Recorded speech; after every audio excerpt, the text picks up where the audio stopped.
I came to Equal Justice Works with a really strong, passionate commitment to helping people who were unrepresented and who faced injustices.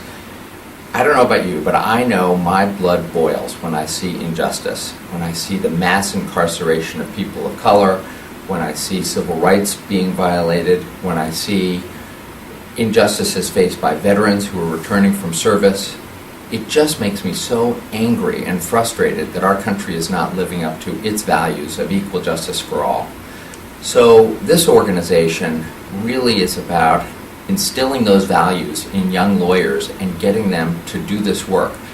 For me, when I was in law school, and I think it's true for most lawyers, they remember those early experiences. They are very powerful. The first time you look in the eyes of somebody who's faced an injustice and realize that you have skills as a lawyer to make a difference in that person's life, that is a very powerful moment. It's transformative. It makes you feel like I have something to contribute to people who otherwise wouldn't have a lawyer.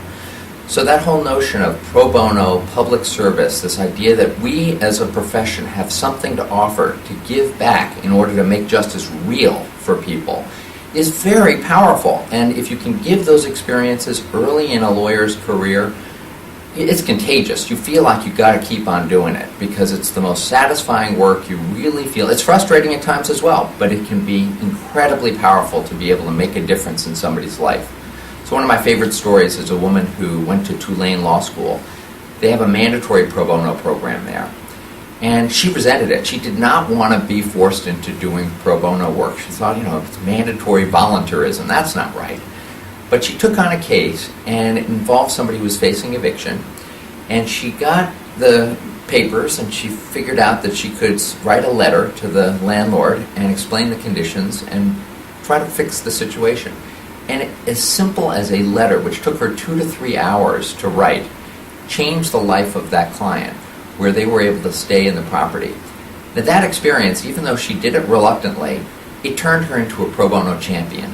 And now she is the pro bono coordinator, pro bono partner at a big law firm in New York. So those kinds of experiences kind of underscore the power of those early experiences where you can help somebody using your legal skills and make a difference in their life, and then you want to do it again.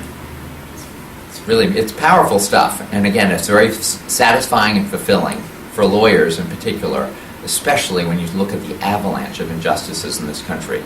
When you can make a difference to helping somebody who's otherwise without representation, it is very satisfying. It's one of those rewards that you feel like this is why it's a privilege to practice in this profession and how I can make a difference in somebody else's life.